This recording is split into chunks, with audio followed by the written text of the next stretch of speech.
Good morning, everybody. Glad to have you here as we wrap up this week. And appreciate it if you'll like, share, comment on the post, depending on which platform you're watching on. Follow, subscribe if you're on YouTube. Subscribe. Make sure you ring the little bell so you'll know when a new video is uploaded, and that would be a big help to us. And then we're going to start on the 11th chapter this morning, the 11th chapter of the book of Acts, and we're going to begin to read. Peter gets back. He's going to come back now and report what he has seen, what he has found. He's going to give a report to the church. So in verse 1 it says, "Now the apostles and the brothers who were throughout Judea heard that the Gentiles also had received the word of God. So when Peter went up to Jerusalem, the circumcision party criticized him, saying, 'You went to uncircumcised men and ate with them.'" What we're about to move into here is the church really gaining traction outside of Jerusalem, becoming a worldwide church.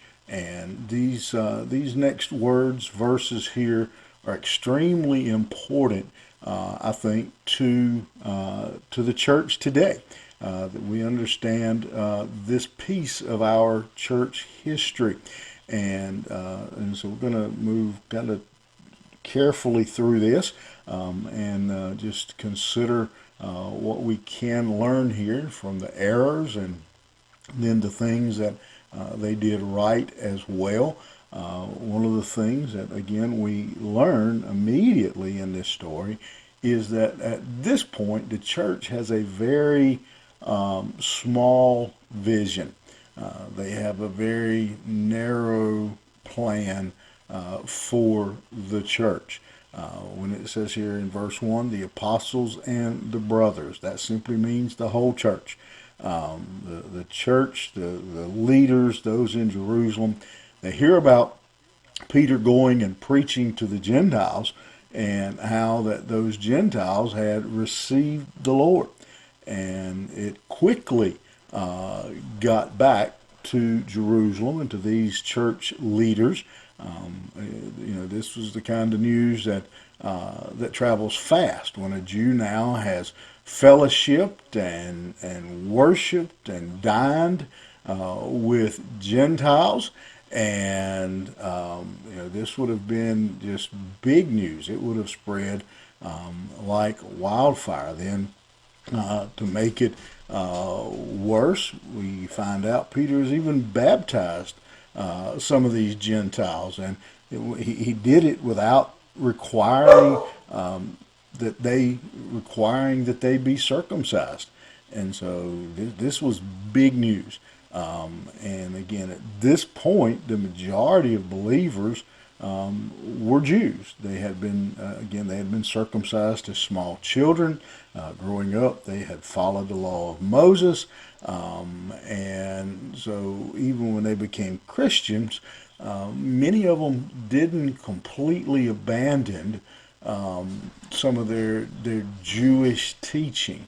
It took them a while to make that complete transition. They just saw their Christianity as kind of an ongoing, an outgrowing of their Jewish lifestyle.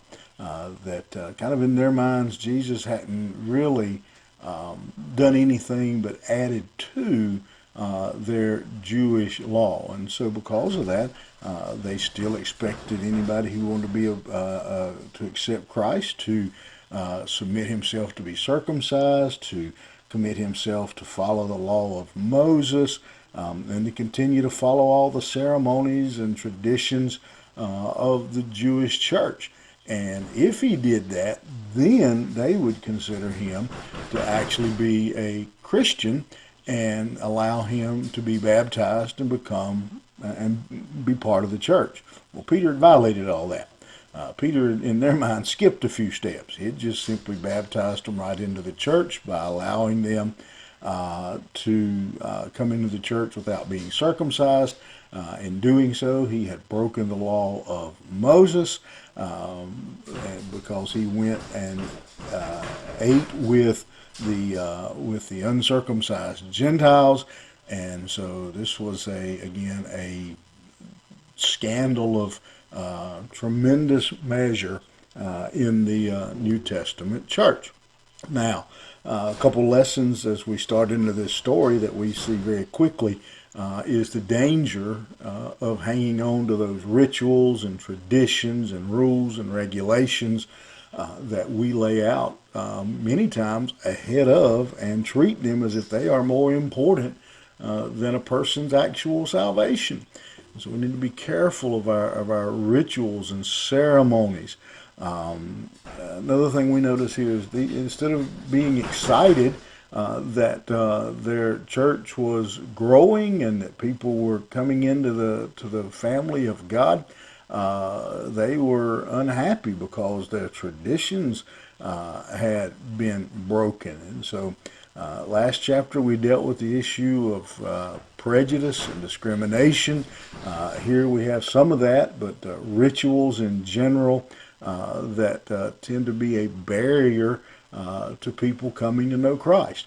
And it just gives us a really good challenge this morning to think, are we doing anything today in the church? And again, these people had good intentions. They meant well, but what they were doing was keeping people out of the kingdom. Is there anything in our church, is there anything we're doing today? And again, we're doing them with good intentions. I'm not saying they're bad things. They're not that they're, but those traditions, those policies, those things that we're doing are standing between a man and salvation. And that's something for us to really chew on and think real hard about.